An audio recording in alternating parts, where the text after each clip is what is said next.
Okay, fella, I am ready. Brilliant. So I'm just getting us on here. Just fast forward it a bit to the takeoff. What I'll also do is I'll just talk about a couple of SOP bits and pieces as well as we go, and things that really this one I think was for Buck because he was a second. So if you can pass this on to him. You asked the question what sort of formation we need as we get going. Well, really we just get straight into low level on this route here. So you can see what I was expecting Buck to do was, and as he's starting to do it, he is, but he's taking quite a long time to get himself into battle, but he finally did. Could have happened really a lot sooner, certainly with a 5-second stream. It wouldn't surprise me if there was something wrong with nozzles being late or something, but that's what we'd sort of be aiming to do. And you guys got the gist of it as well by just turning it roughly the waypoint. And so here we're sort of game off at the moment. We're just talking, aren't we, about using the battle formation, what it's for. So let me just come back here. So this is us coming over waypoint 1 over the ridge, the town in front of us, crossing over the river, if you recall, and we're just talking about the battle position and all those other bits and pieces. I'm going to put labels on now, and you can see some of the G that's going to come up here as we do it as well, and that will start to give some errors if we have any. So that was roughly okay, sort of 3.5 to 4G in the turns, and I think what happened there was you were just a bit slow in turning. Because you were quite close here, the geometry adjusts really for the turn, so he's gone all the way past you before you've even started your turn, which is why you ended up swept there. Yeah. As we come up. So this is me here talking about why we have battle formation. So I was asking you if you could see me, and then I moved out to then start talking about whether I'm threatening and what we're going to do. So this was the first counter. So G peaks a little bit at 5. Again, that's not too drift. That's not too far off. Airspeed seems to be holding reasonably well. And then this one, because it's fairly academic, I just pull out because I'm threatened by you. And that's the whole point. As we make that turn, I know I catch a glimpse of you perhaps as I start the turn and go, wait a minute. Or if I haven't and I carry on, bang, you've just fired a missile at me and I'm dead. So instead of me pulling off, I'm actually a fireball, and it's all sorted, provided you've got self-defense capability and you're quick enough. And this is the crux of it, really, to achieve that formation integrity. So we need to keep the formation integrity whether we are attacking or what's the word I'm looking for, reacting to the bad guy and defending ourselves, or if we've had to kneecap, which we'll obviously cover a little bit later, and we need to press onto the target, or we've finished with the bad guy. We need to maintain that formation integrity, because otherwise it becomes an utter shambles getting towards the target if you end up being completely split up and then you've got no help. So one of the ways to do that is to maintain the same G and to maintain the same airspeed as close as you can. And obviously, because you've gone Buster here, the airspeeds are different. He's managed to accelerate a bit better. We can talk about that a bit later. But what we're looking at here is you as the backman need to control the way the fight is going. So you're telling him to counter starboard. So you've gone to the counter starboard, keep it coming, roll out track 3, Fox 2, I'm dead, reverse, track 12. But you didn't, you went to track 6, not a problem, but you could have gone reverse, track 12, and that would have just put you slightly off track and then going on towards the target. Does that make sense? Yeah. I don't think I actually called level out track 3. I think I just said counter starboard, and I was expecting him to keep turning. So I think the 90-degree thing was just something that he took on himself, because otherwise I was just going to keep us turning through track 6, or maybe even back through to track 12. Yeah, and that's exactly the right thing to do, actually. So the secret there, as you can see then, so that this guy here who's calling it, that's you there, he's got to control the fight. You've got to control it. So he will keep countering until he until he hears reverse, or roll out there. And the rollout doesn't have to be on track 3 or track 9. So for example, and I never really did one, if I came from the front quarter up here, you would do counter starboard and you'd go and you point towards me, but because you've got eyes on at this point, you would say roll out there. you'd be staggered because it's not geometrically as a 90 or a 180, but you're both going past me, and I'm going straight down the middle of you going, shit, which one am I going to have? Or how am I going to do this? Because we've done a 180 min sep, a minimum separation pass. So the guy who controls it in this, or calls it, in this case, that's you, needs to control it. If he don't, he should expect to at least carry on, because if I move it forward, he's totally blind. He doesn't even know that I'm behind him. And that's the whole purpose of battle. You've called it, you're dragging the fight round to the right. If I've seen you, I'm going to get out of there because I know you're threatening me. If I haven't seen you, I'm going to do that and I'm going to die because you're going to loose a missile off at me. If I subsequently manage to kill your mate, or if I've managed to kill your mate, I've still not seen you. You reverse track 12 and you press onto the target, and Operation This Big, we're bound to lose a few poor bucks dead. But the point is that you've managed to evade yourself as well. Because if you then carried on without him and he went that way, I rolled out from that after killing him. I see you, I kill you as well. So the point is, the closer you are to me in a point that I can't see you, the easier it is for you to press on towards the target. Okay. So in this instance, because you hadn't called anything, I'd expect him to carry on, which he did. In fact, he didn't. I think you rolled out, which was good because you controlled it. But then you went to track 6. Bit slack on the G there. Bit more G on your part there. Speeds are close enough to be okay. So really, it's just a geometry for your slack turn there. You've got to do that same G, because then you would have ended up on the correct slack track 12. Yeah. Where he's going, I don't know. And off we go. I think he got himself back into battle again, and then maybe go for the next one. Now I think, let me just go fast forward, see what happens. Yeah, so we were talking about it, debriefing. I don't recall exactly what happened. And then this time the counter starboard, when in reality it should have been counter port on that one. This is the second one. The first one the Buck drove, so I'm not entirely sure why went starboard there. At this point, I was completely no joy on you at this point. And that's as expected, because there I am deep in your 6 o'clock, and the whole purpose of battle is for Buck to see me and call it. Rule of thumb: always call for the counter in the direction that he is, that the bad guy is. So in this instance, Buck here, looking over his left shoulder, sees me counter port, go to the left. If he'd have gone to the left, left over to you, that puts us in the mirror image of what we just saw up here, up by Kataisi. Yeah. Instead, what he did is he killed you both because he did a counter starboard. You're blind. You just have to, you're no joy. You just have to do what he says. I go up, take a high yo-yo, switch to missile, shoot you, shoot him. So that's the reason why. None of that actually happened on the first one, because you went the correct direction. Okay. So always go towards. Now here we were just talking about, just take the labels off for a second. What we were talking about here was the sort of buster call and wait till I'm threatening. Now I think I switched to the other side. And that's right, I think I was going to come and get you a little bit later. It seems so long ago now.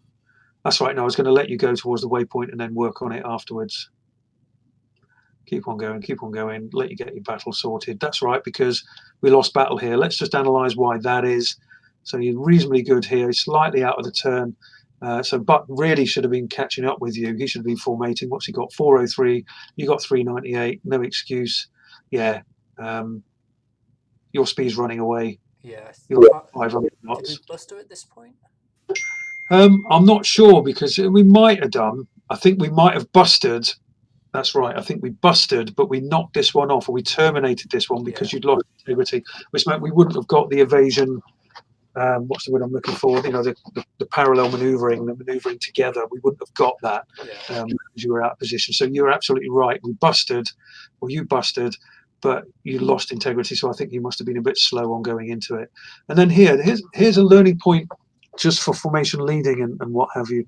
So you look over your right shoulder, you see Buck has kind of screwed it up a little bit. He's not caught up with you. You've gone cruise down to 413 or thereabouts. This is calibrated airspeed, so it's close enough, of course. You've gone cruise. He will be doing that as well in a moment, but you've got to think about all the big picture at the moment. The bounce is out. I said I was out, didn't I? So the next waypoint is, let me just press the right button.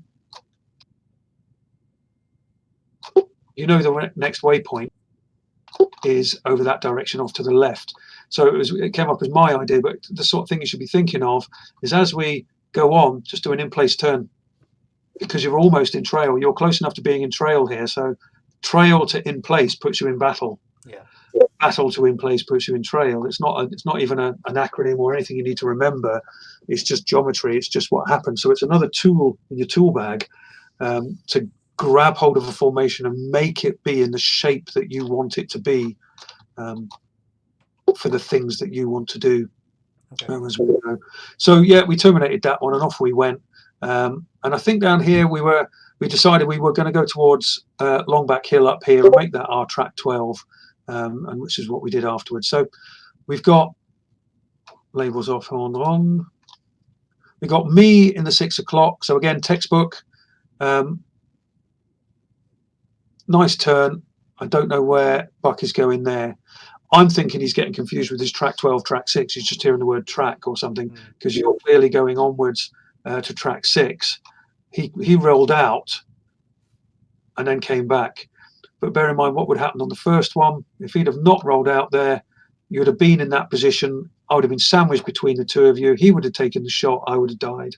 And you managed to avoid the threat. So again, he's left you on your own there. I didn't die because he wasn't there to take the shot. So artificially speaking, in training terms, I didn't pull out, which would be me dying, if you get my drift. Next time we do this, we'll do it. We're immortal on this, and we didn't lose any missiles. We'll load some missiles, and we'll see if we can get you to get the shot. Yeah. And then dexterity again with your HOTAS to do that. So bounce out at that point there. Again, we've lost the formation at this point to carry on. So if you'd have both survived, you're now both very vulnerable. As I'm up here, I can go wherever I like. So again, we were sort of kind of out of it at this point. We'd stop the exercise and moving on. That was the jink that I was talking about there. So it's pure geometry. So really, it's up to you if he's not doing it. Okay, if I see him, if I'm leading here, if I'm you, and he's sharp enough to do a jink and he's doing it, I'll keep an eye on him and think, yeah, he's doing it why I want him to do it, or is he just fecking off in the wrong direction? If he's fecking off in the wrong direction, I'm ready to call reverse, track 12, heading, and give him a heading if I have to. But I'm watching him. But when he does it, I know why he's doing it. But in this case, he's not thought about it. So you got to call it as a formation leader, and then you call the reverse. And it's just track miles. So he's making his track miles go that way instead of that way, and thus remaining in front of you.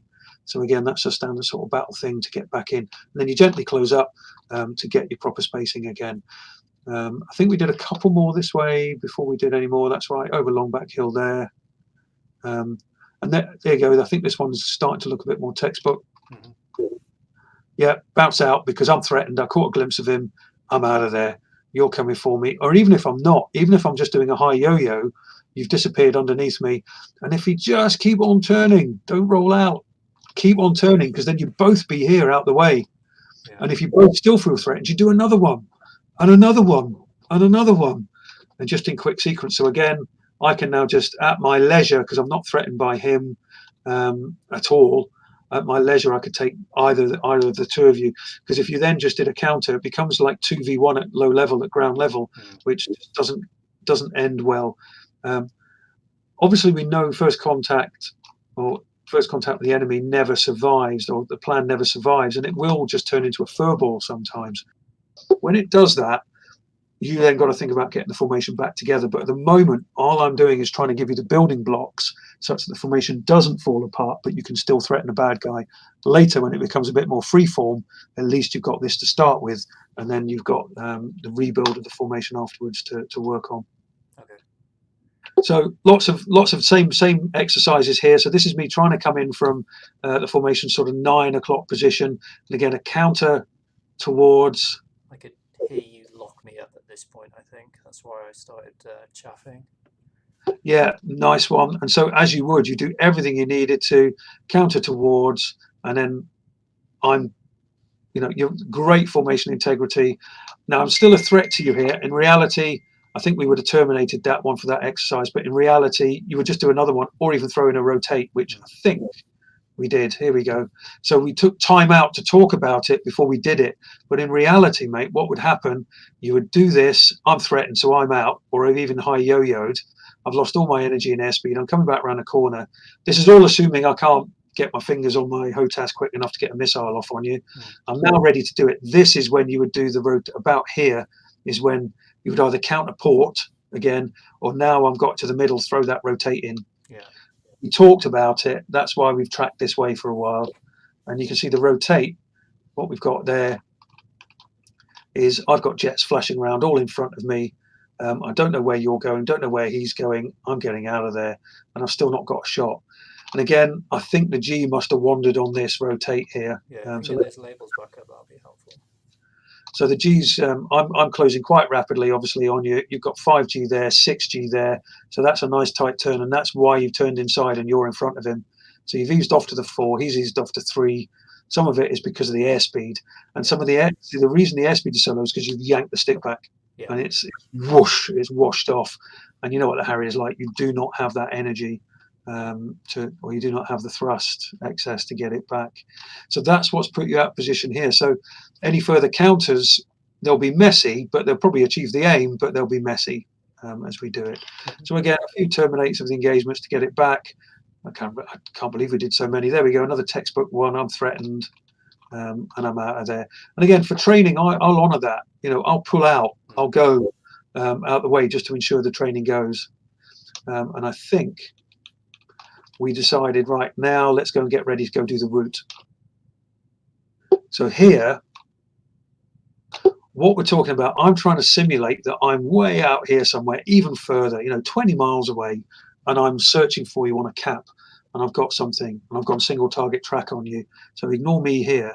I just did that through a dogfight mode. So I've got single target track, and that's where the kneecap comes in. So at those kind of distances, that is you notching. And hopefully I'll just disappear. You'll just disappear into my clutter for me.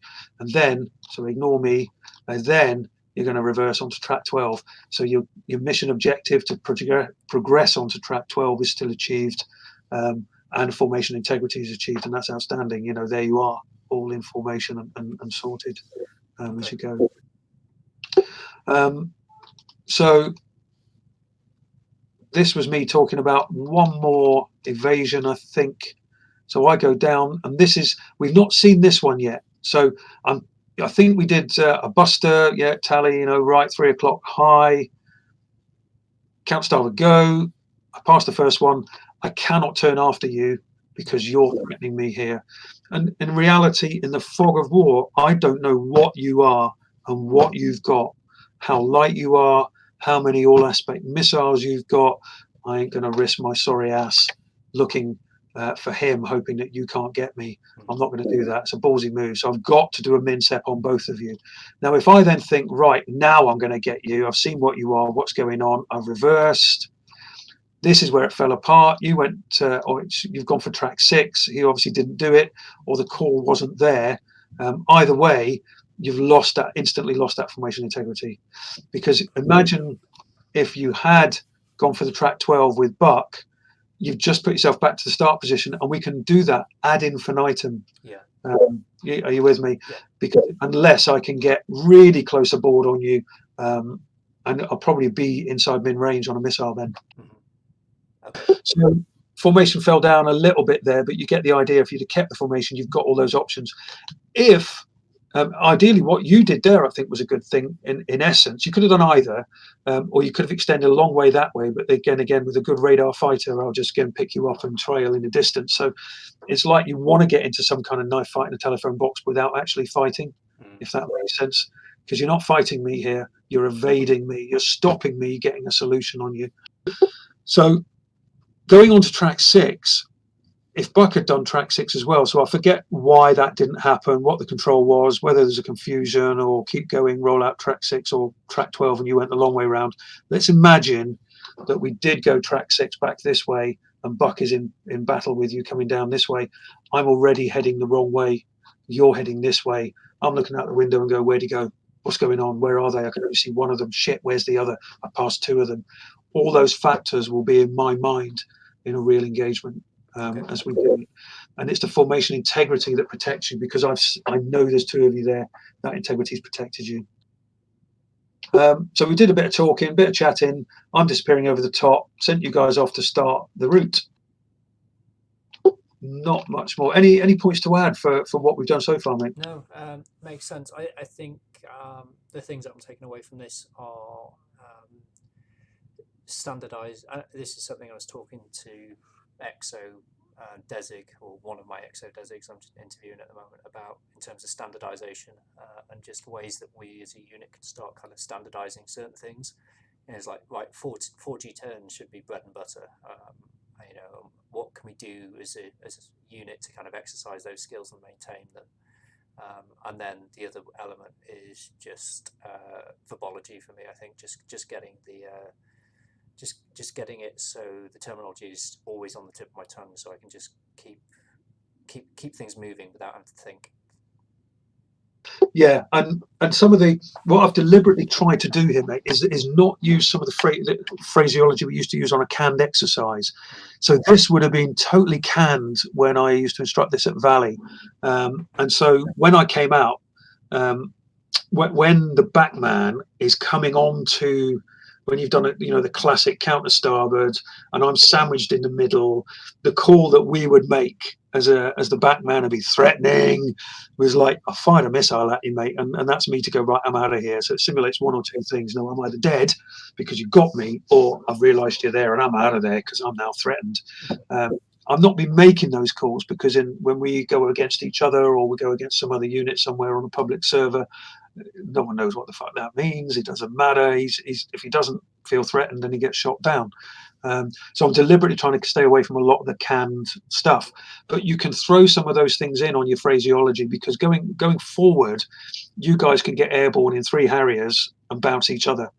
Have one guy as the bounce, and that's what happens on a Harrier, Jaguar, Tornado, Buccaneer squadron. It's just one of a similar type.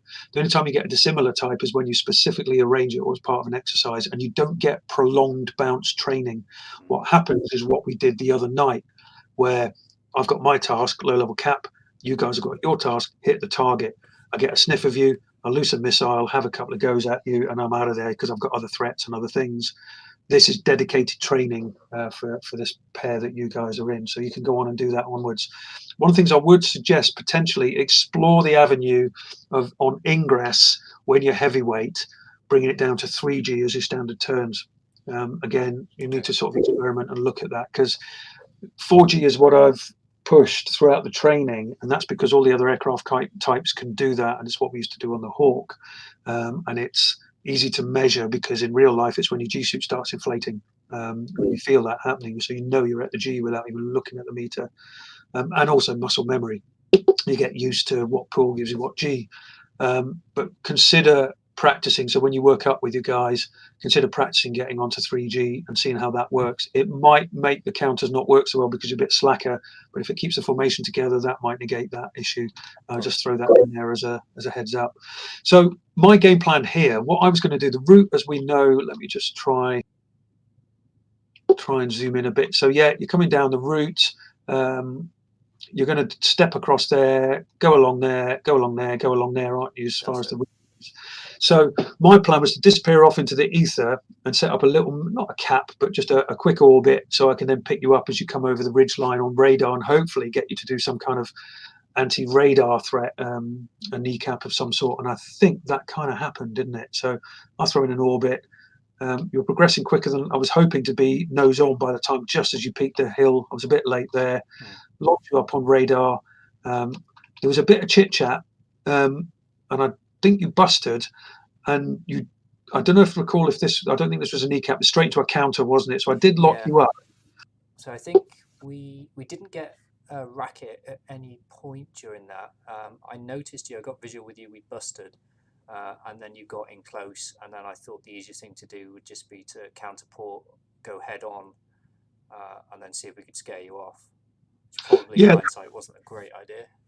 Not necessarily, because now here I am in this position, and you have to counter towards me. So you're doing the right thing for all intents and purposes. Coming back a bit, I do recall now, I tried to do it in range while scan, because track while scan won't give you anything. So I wanted to give you some in range while scan. and I did get a lock, but it dropped the lock. So you might have got a tweak, or you might not have done. Okay. We were also a lot lower on this Yeah, class because we were kind of trying to treat it a little bit more like a real event. yeah, like the exercise it is. So not doing the exercise, but doing the event. Yeah, that's absolutely right. So I do recall I did get an initial single target trap, but it lasted for a fraction of a second. I'm looking at my scope, and off it went. So you're doing the right thing here by doing a counter. What you could have done was done a counter sooner. So what probably went through your mind, I'm only suggesting here, was that everything I've seen before, I've been from either this, or you've seen me before, I've been in 6 o'clock, or I've been in the 9 or the 3 o'clock, or coming straight down your snot locker there. Yeah. Here's a different one. The standard maneuver, counter towards the bad guy. Just counter. So you would say, if let's assume that Buck see, or even if you see me, it doesn't actually matter. Whoever sees me calls counter port, go, roll out there. Nice executive commands. Bogey, your nose 1 mile. You expect him to go tally, yeah, because, or my nose 1 mile if you're the inside mind calling it, because you've gone essentially slightly staggered, but that's the same as what we saw way back here somewhere before we did it all. That me going past both of you. Does that make sense? Yeah. So don't be afraid to do a counter that's not a 3, a 9, a 6, or a 12. It doesn't have to be only 90 degrees. Counter port means go buster, turn really hard towards this bad guy, and then get the other guy's eyes on. And that would have achieved the same aim as if I was coming that way. So massively closing the range really quickly. Sorry, I'm late. Yeah, no snake.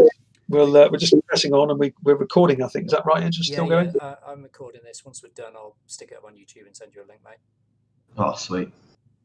Cool. So you'd still be staggered if you did that battle. Sorry, you would lose battle integrity, but the point is you're trying to negate my shot. So in the end, it allowed me to get angles or displace in here to get in. And now you're looking at a picture that you've seen before. Don't know if you were waiting for that picture, but call the counter sooner. Again, we didn't cover that in the training exercises bits that we did before, but don't be afraid to call that counter and then come down what is that green line at me, Okay. and still pass both of you in quick succession. So we countered. Let's see what happens. I don't recall.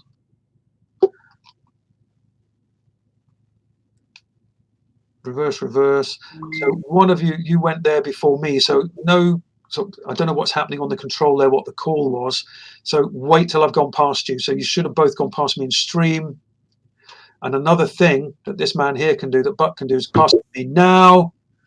Reverse track 12.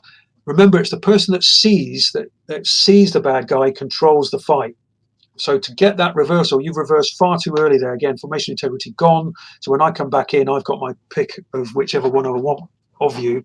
Chances are it'll be Buck because he's now stretched. So in reality, what should have happened there, 2 points, go down that green line, point at me, make me do a 180 on both of you, and then move in unison to negate when I reverse back if I do. So here you left it late, but you did it anyway. But you, Engines, I think that's you, isn't it? Yeah. You have reversed too quick. Go past me and keep going past me. Buck, you then say, passing me now, reverse track 12. Okay. You would have both gone that way. And so you just be a couple of miles to the left of your track. And I would have spun out the other side. I've gone out there. This is bounce gone out now. I think I just came out of it and let you get on with it. You guys were very keen to do whatever you were doing, and then in fact you essentially just made the turn, didn't you, and carried on to the next waypoint. Yeah, and this is better here. Don't matter if you go past that waypoint, because you know you've gone past the waypoint. Your buddy knows he's gone past the waypoint. He's expecting a 90 call, and so yeah, you'll be north of track, and maybe you'll just edge 10 degrees slightly to the right or whatever, to get to the waypoint over here. So bounces out at this point. I disappear off. Now my plan here, you'll see it in a second. Watch me go, bang, submerge behind that mountain, and I know you're going to be coming that way. Okay. You did catch a glimpse of me. I heard you on the radio, and then you lost me. I was looking to see when you were going to pick me up, and you did pick me up. You called a buster, if I recall correctly. Does that sound about right? Yeah. Brilliant. And I am forced to go 180 out on you. Really, because I don't know what you are, who you are, and I don't want to give you any angles. You could be F-16s, you could be 18s, you could be F-22s. I just don't know in a visual fight, if I'm a bad guy that doesn't know the threat. So we've gone really close aboard there. You went for a rotate. One of the things you could have done was just carried on for a while and then see what I do. But you went for the rotate, but just caution because it's going the same direction I am. But what you've done, which is really cool, is you've put me in the telephone box. We're having a knife fight without the fight, like I said before. So nobody's getting nose on anywhere. I can't maneuver. I've got my hands tied. I can't maneuver to stick my knife in you at this point. I did look at this earlier, and it looks as though we just didn't quite make the track 12 engines. So the formation integrity start to fall down here. And again, it's a simple matter of just being on the reciprocal. Just use that HSI or your map display with your track lines on, and just make it point straight up and down. And that is you track 12. There's no maths, or track 6. Sorry, there's no maths involved. I found when you said that you have the lines up on your HSI to kind of have that little like picture. When I switched mine on, I found it actually makes an absolute like a massive difference in terms of the overall kind of like situational awareness of just roughly pointing the aircraft. Because I wasn't actually looking at numbers a lot of the time when making these turns. It was just looking at kind of where the lines were and where they had been, and kind of just matching it all up in kind of a rough gauge at the time, and then matching the numbers once I'd kind of leveled out. So having the overall map of the route makes a big difference. Absolutely, and those lines give you that, and it is, as I often say, the exact art and subtle science of flying fast jets around. So don't be so bunched about having to fly exactly a heading of 178 degrees. So when you roll out, if you're off track, you go onto track 6, which was paralleling that line, and then you think, oh, we're to the left of track there, or roll out again track 12, we're to the left of that track. I think the leader is going to start edging to the right. Oh, there he goes, I better formate with him. And that's how it works, rather than, I must rigidly fly the heading.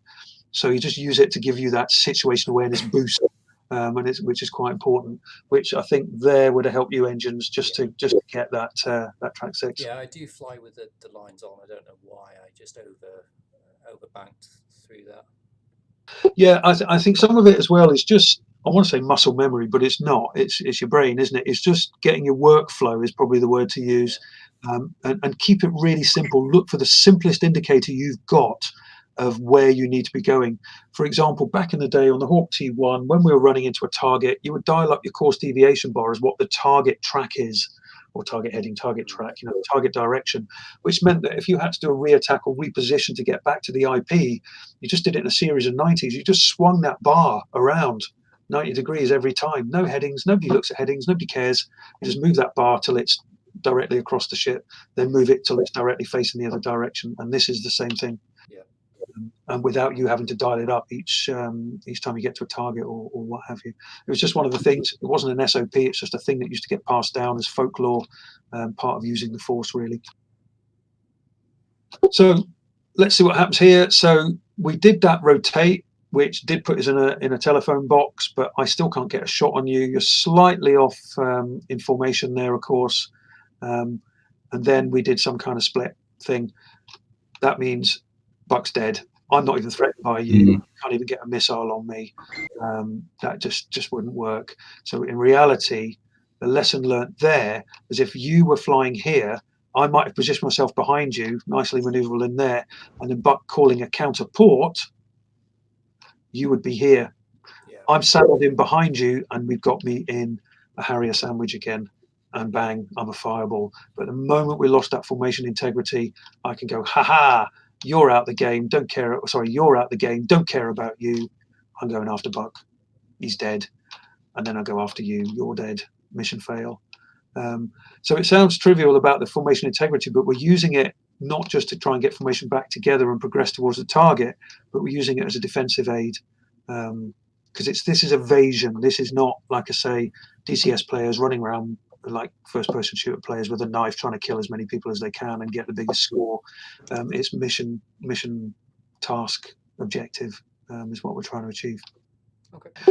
So again, the loss of formation integrity caused that there. Overall, though, I thought what I found when we were getting to this sort of stuff, you guys were reacting a lot quicker, even though, points to be learned, there always is, every day's a school day, of course, and your awareness of where the formation was and what you were doing, notwithstanding your not quite getting onto track 6, was good, and you were getting sort of mission focused. That's why I put a target in there on that as well. Now I'm bounce out at this point. I started to reposition. I wanted to come in behind this hill, so just sort of submerge again. But again, I didn't get enough smash on. I wanted to be a bit closer to you, and I was a bit stretched when I came after you. That is why I progressed a bit further that way, thinking, which side are they? They should be here. Where are they? But you're already over there. So bang, I have to get right behind you and go for it. I think I might have done this on a radar lock. Does anybody recall? I can't remember. Was that a kneecap or a counter? I think. Actually, I think it must be a kneecap attempt, because look at that distance. Actually, Yeah, that is no way I would have seen you. no, that's definitely the case. Actually, so that was a kneecap, but then you've carried on. So, Buck, you've carried on here. Remember, the kneecap is to get the notch. Yeah, I think I missed. Yeah, that one. I just I think I went for a full 180 then, and I was like, nope. Yeah. Now the kneecap. This is a tricky one, and I will say this, guys, that there's very difficult to find a right or a wrong answer.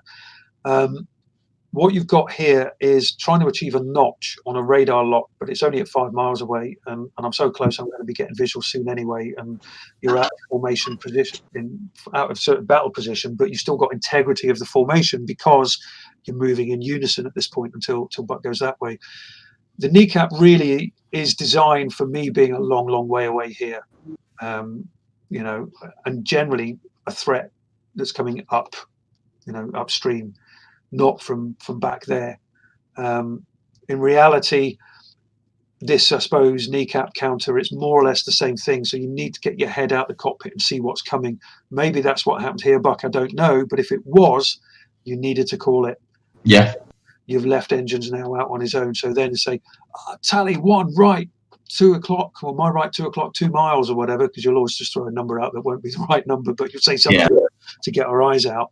Counter starboard, go, and then call it. And then there you go. You'd be going this way down to track 6 with me coming against you the other way. So again, you force me into a telephone box. So I can't use my long range missiles. I've got to be aware of my mid range on my other missiles. Whereas in reality, if I do a 180 on you, there we go, finished with you. Actually, you've come back now, Engines, but if you hadn't, you're for the picking, Engines, if you've gone that way when you've not come back. So that one, loss of formation integrity. I think almost by accident, though, by doing that, and here we've gone a bit of free form, you've got round behind me and threatened me, so I'm out of there.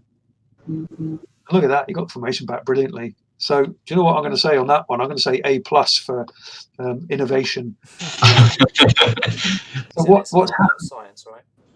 No, absolutely right, mate. And towards the end of this, when I sum up, I'm going to come up with a couple of bits and pieces that you're going to think, why did we learn all of this stuff?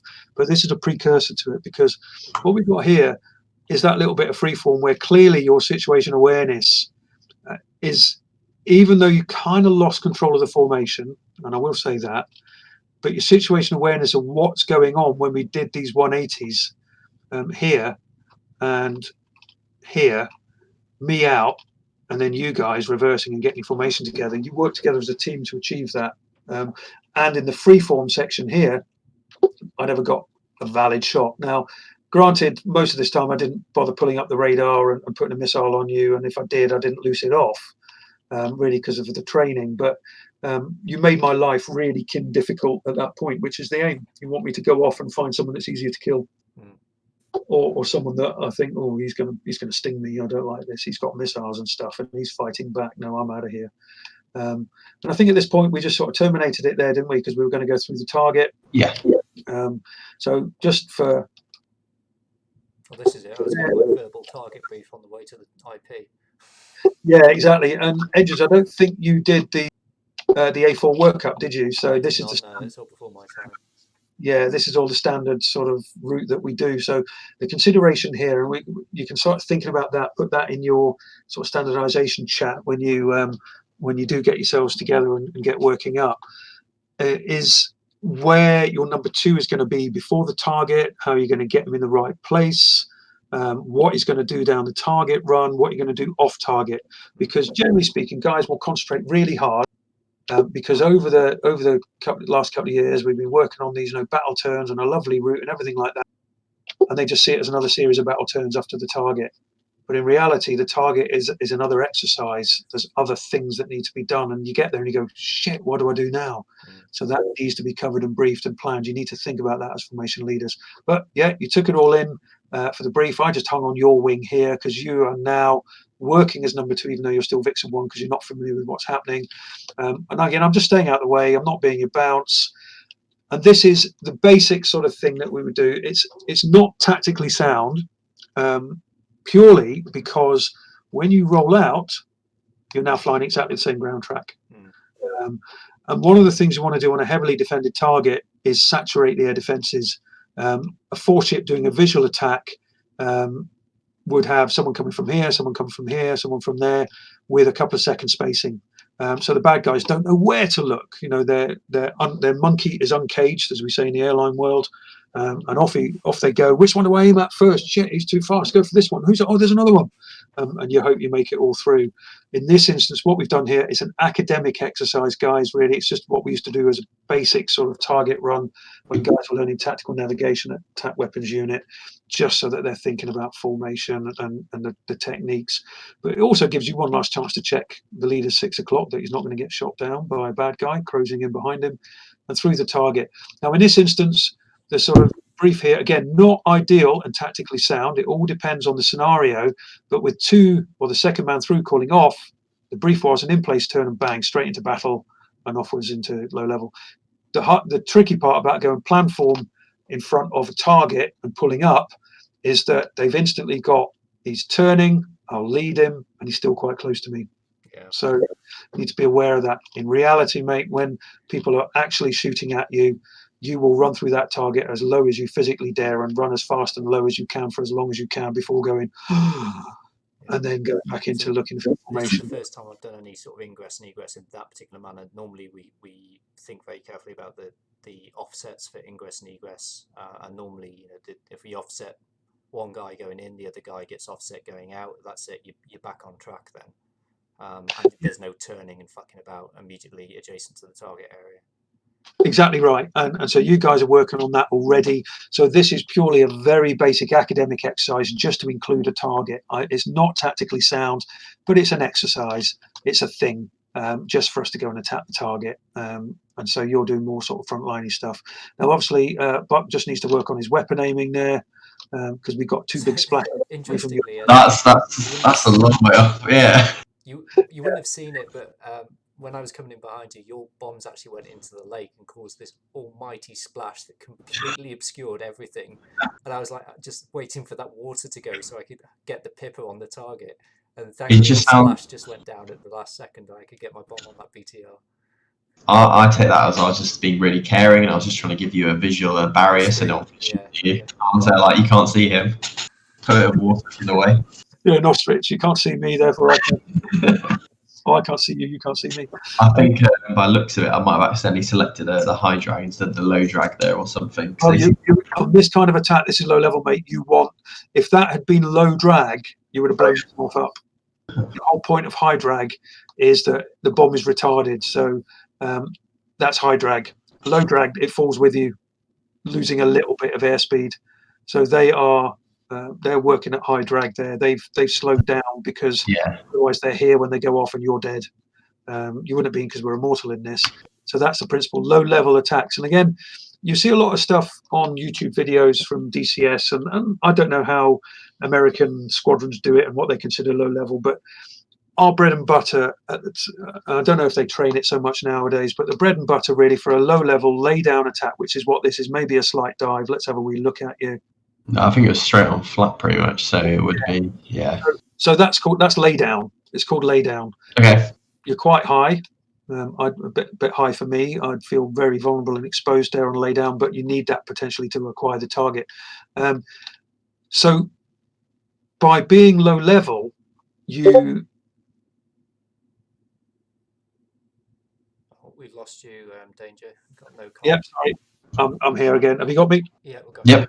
Yeah, sorry, something just popped up on the screen, you might have seen. So the whole idea of lay down or shallow dive is to get through the target when we haven't got total air superiority. and you are low when you do it. And what you did there, what was low, minor criticism that you're 350 feet, you needed it. There's rising ground beyond, and you must have seen the pylons as well, but that's why it's deliberately there, to give you another thing to think about. But you see a lot of stuff on YouTube through DCS guys giving tutorial videos on dropping retarded bombs, and you won't see the Pipper. That's because they're at flight level stratosphere. Not literally, but they are 1,000 feet. These kind of bombs, retarded bombs, are not designed to be dropped at those heights. They're designed to be dropped at the operating height that you're at there, so that you can drop the bomb, it falls behind you, goes banag, and you're well out the envelope. You could have dropped slick bombs from 1,000 feet and you won't ever see them. You won't ever feel them. Sorry, they won't shoot you down. Yeah, they're designed for proper low level, not kind of half low, half high level. So a retarded bomb, certainly in the Royal Air Force, Royal Navy type technique, and certainly back in the day when we did not have total air superiority and the stuff that we did, we were dropping iron bombs. We're all trained for, Western Germany, the West German plane and the like. So proper low level, and you will never see any of the issues that you see people talking about. That you lose the Pipper, you have to do this. Wait. When you get that line coming through in the CCRP attack, no, bollocks to that. Be low when you're dropping a retarded bomb. Be high when you're dropping a slick bomb. End of story. And you don't need to use complicated methods of marking targets and using retarded bombs. If you're high as well, and you've not got a problem with a threat, then you can have more impact energy by not having a parachute or whatever deploying out the back of the bomb. That slows it down and takes away a chunk of energy. You're pushing that energy into the resistance and the friction of getting this thing down slower. And the whole point of slick bombs as well is they're going kin quick when they hit whatever they're hitting. So you get better penetration from a slick bomb as well, if that's the target that you need it for. I think there's still a bug in the Harrier, is if you load up with Mark 82 Snake Eyes and select low drag, it will still drop in high drag mode. Yeah, I'm not overly familiar with Snake Eyes now, and some of the American kit is quite cool in as much as it's selectable. Yeah. For me, back in the day, it's all probably different now, but back in the day, you got airborne with your bomb, which was a standard bomb, and your fuse, which was set to whatever you needed it to do. And it was a tail. It was either retard or slick. You didn't get to change it. You went with what you had. And in fact, our fusing option wasn't anything to do with talking to the little tickety thing inside the bomb. It was about which lanyards are pulled on the pylon to make things go tick-tock or to make a parachute deploy. That's what they were. So, so when you jettison the bombs, those lanyard solenoids open such that the lanyard falls away and doesn't get pulled, so that the lanyard doesn't come out of the bit that makes it go banag. So that's why it drops safe. Yeah, it's not a good idea to be under it when it lands, just in case it does go off. Yeah, one lanyard. Yeah, 1,000-pound bomb, cast iron bomb full of Torpex will hurt. So yeah. So that's just an aside on top of the evasion, thinking tactics at that point there. So have you popped to acquire there? I think you did. Yeah, you came up, popped to acquire. Down you go. Wait for the plume to go. Drop your bombs off, and you hit the BTR, which is cool. And then we went into our battle formation on the way home. We'd had a bit of a chat on bits and pieces across here. You elected to go a little bit high, which is a great idea because you then get to see where we're going.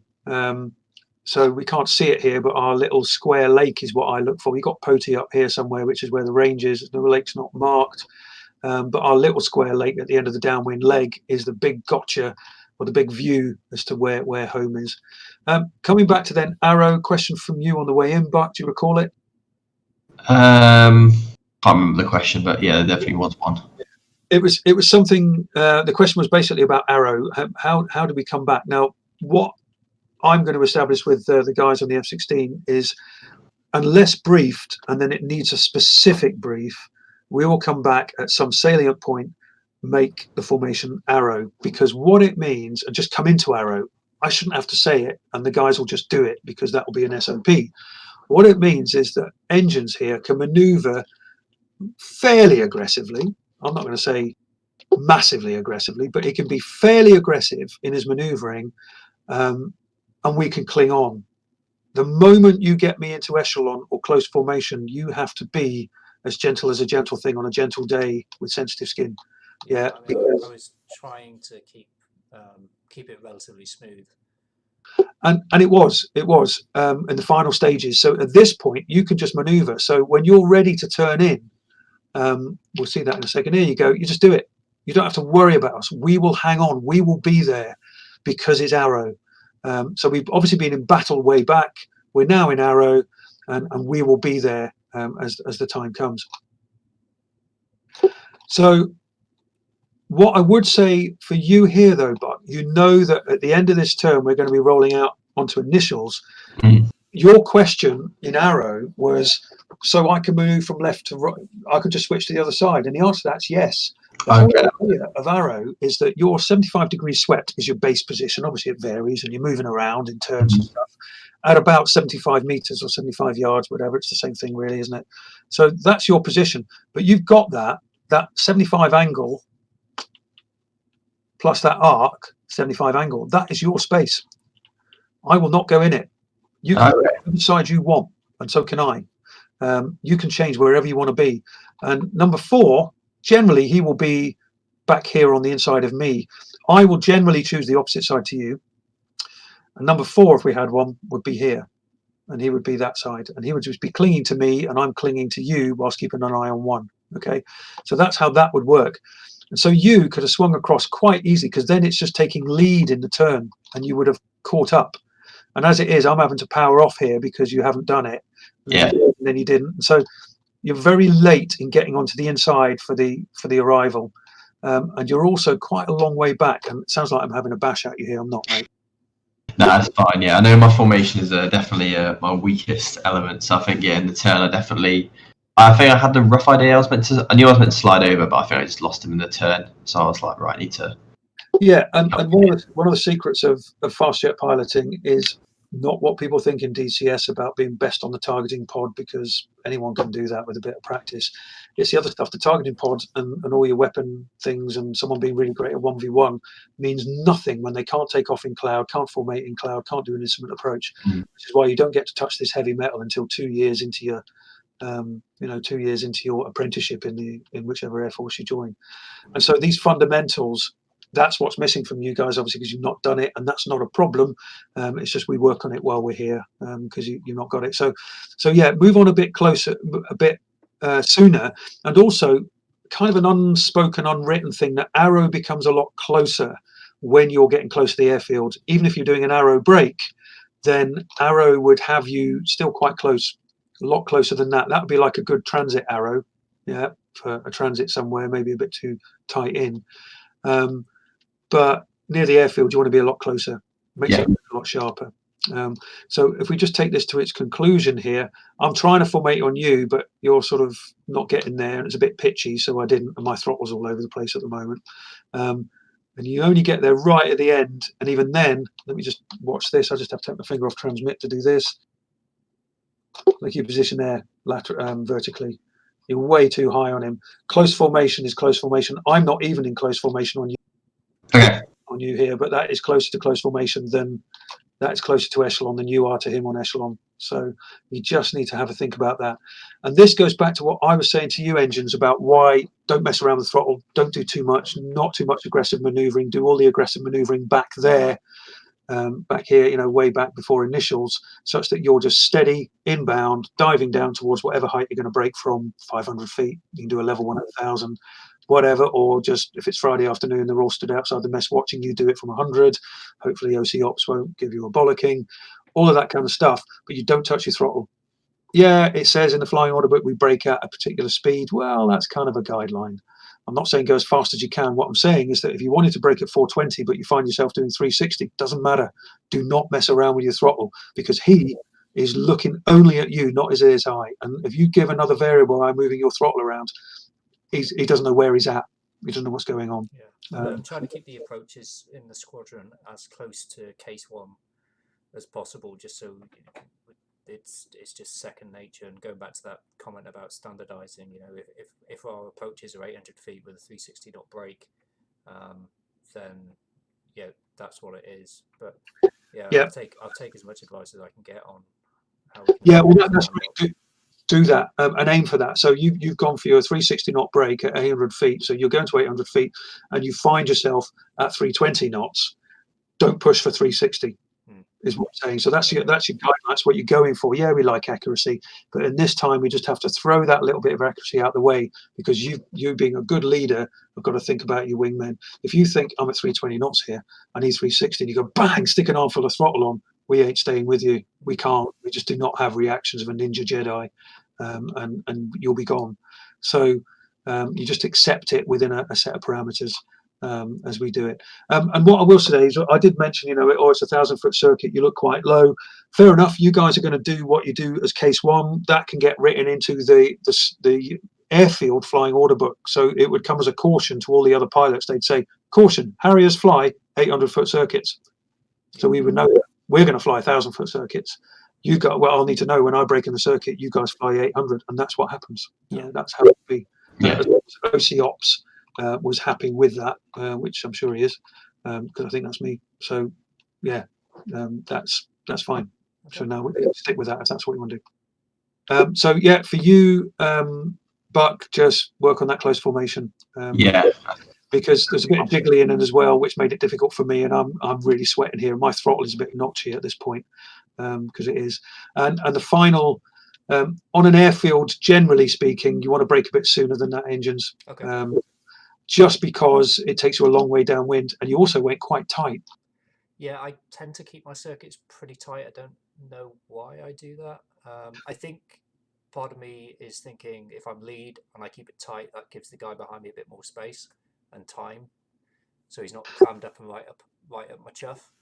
Yeah, that's brilliant, mate. That is good. Tight circuits are good for fast jet people, and most of the guys that you'll find on the server are a bit too slack on their circuit. So that's good for tight. The only reason I mention it is I thought, that is super tight. I don't think I'd be able to cope with that, even in the Harrier. So there's just a danger of being too tight and having to pull too much. But mate, you cope with it. It was great, and it was a nice tight circuit. That's all I'll say. But I'm not going to comment on what you're doing there. I've got no idea, mate. I think as soon as I went into the break, my PC went down to like 11 frames per second, and I was like, "Oh my god, I'm going to end up in the drink." Because as soon as I started switching the nozzle, it was just having an absolute mare, and I was just trying to really not botch it at that point. The thing to note on this as a bit of a debrief point is, if you keep the leader keeps the circuit tight and is on the game with his nozzles, by the time he's halfway downwind, he's going to be slow. So I notice now, there's like probably a 1 to 2 mile gap between us. By the time I get a beam, the threshold, there's 150 feet between us or something. Yeah, I raised. Yeah, he was flying to bleed that speed off, get the nozzles in quick, flaps down, gear down, and kind of bleed that speed off. Otherwise, you are going to be right up in it. Yeah, that's definitely the case. And also what you'll find as well, just coming back to the point I made for you there, Engines, with your late break, relatively late break, nothing unsafe, but you just got to consider for the future. If you were doing that with a 4-ship, 2 would be here, 3 would be here, 4 would be here. There's a danger of going outside the air traffic zone. It's a massive circuit. If you then got a 4-ship of F-16s coming in, they look at the Harriers and go, "What the fuck are they doing with all that circuit?" So just take that a bit sooner. But coming along from that, you can also play your part, just exactly as Engine said to you there, Buck. Top tip and the secret, let me just get it back. The secret is to put your leader, as you look over your shoulder, put your leader on the horizon. You try to be at the right height. If he's on the horizon and him superimposed means that you're at the same height as him. That makes sense geometrically. Yeah, that makes sense. So do that. You don't even have to look at your altimeter. You just put the leader on the horizon. Go through your actions, and maybe that just might need reiterating in your squadron SOPs, Engines, about when nozzles and things get done in the circuit, so we don't get this cramming up. Now, me coming in so soon after you is my own fault. I totally forgot that you guys were going to be nozzling, and so already you're slowing down, and I'm going, "Oh bollocks!" I'm just massively going to overtake you here. Just as an aside, I did mention it again, just as a thing to teach how these things go on SOPs. The leader, and I often get this question, the leader calls the break, and he will say, "Vixen, 3 aircraft, break, land." that equates to downwind for all of us, even though we're still waiting to we've not actually done our break. You're saying that just as maybe number 2 or 3 is breaking, but that equates to a downwind call for all of us. Okay. We are all called by you, so we don't get individual downwind calls, and then we just do individual final calls as we go around the corner. Okay. It reminds me of a story, this, when I just here, as I got a bit closer aboard to there, got close aboard, but the same happened to us. We're doing a Tiger meet in France. We were formating on Mirage 2000s. You know what they're like? They're just a lovely aeroplane. And we were 2 of them in front of us in 2 Hawks. They were braking at 400 knots. They snap on the brake, go to idle, stick the air brake out, and being a great big plan form delta wing to the airflow, they pretty much stopped in midair. We overtook them downwind. We could not slow down. Granted, if you put power on, he'd accelerate us, but the point was we had to then extend our brake. So that's a point for me. If we're in a dissimilar formation, I need to be extending my brake, and I'll pass that on to the other guys in my outfit as well. Okay. Yeah, no, that was a good point. I'm glad we took that out of it. Yeah, and I'd completely forgotten about that. So that was my cock up there. I fly, there's me saying we like tight circuits. One thing that myself and Razor have discovered, the F-16 flight control laws, they don't allow for very tight circuits coming around the corner. If you get yourself down to a nice pitch down angle and pulling to get around the corner, you run out of pull, and you need to put power on, and finding that balance between power and pull as you come around the corner. Yeah. You'll find us in the Harrier, in the F-16 for a while, flying wider circuits than most of you are used to. Round you go, and I'm just waffling round, and I've already kind of thrown it away at this stage. It's my own fault for being too close, forgetting your nozzles. I don't know why I forgot that, and I go around and come back and land. And that's it. Nice. So, any questions from that before I sum up? No, that was really useful. I'll stick. Well, once we finish talking, I'll stick this video up on the YouTube and share it out, because I think there's a lot of useful debrief points for everybody here, and it gives me a good baseline of recent experience that we can start putting our SOPs back together with a lot of new guys joining. Yeah, sounds ideal. So in summary, formation integrity forces the bounce into a knife fight, and I can't get weapons off. If you lose the formation integrity and you're not moving together, you therefore get very split very quickly. If one goes one way, one goes the other, and I can pick you off as it happens. So really what you're trying to do, this is evasion. I can see you, but you're evading such that I can't get a shot. It's you zigzagging, basically, in really simple terms. What I will also say, though, is when we went freeform, your SA has got better throughout the exercise. We're out there for an hour and a half. It's got better and better, and you're getting into the swing of it, and so you're controlling the formation. So it will not go to plan. You will not always be able to maintain that formation parallel, if you like, or moving in unison. So just having that situation awareness will assist you in basically getting the formation back together, or at least getting the formation such that you can maneuver to negate the threat.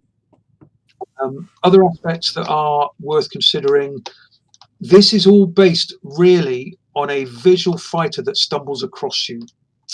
And the reason I say that is, in a modern environment, you've got an F-16 coming at you with trapwell scan. Hopefully he's thinking he's going to get an AIM-120 off on you, and you're all doomed. And that's why we're flying at low level, because we do not have total air superiority. You're so vulnerable in something like a Harrier. And you saw what happened on our mission on Saturday. It went well. For training, we knew where you were going to be. It's not always going to be the case. Yeah. So these are last-ditch manoeuvres, apart from the initial sort of look-see at the kneecap we got from a long distance if someone's gone single-target track. Also, in reality, what you're going to find is that if we do stumble across you, in even an older fighter, if the guy can be quite dexterous and get his missile off, the missile's gone. And these are last-ditch efforts, but you've got to have them squared away. And the other thing to mention is, when we do this without labels and we're in VR and you can't really see much until he's really there or you're dead, that's kind of like the real world is. It's not quite like the real world. It is really so hard in VR to pick the guy out, but that's how it is. because we're seeing each other as dots. So it's easy for me to bounce you when you're a dot. Conversely, it's easy for you to see me when I'm a dot. So just bear that in mind. So these are building blocks. It won't always go like we've just seen there. Okay. Good stuff. That's it from me.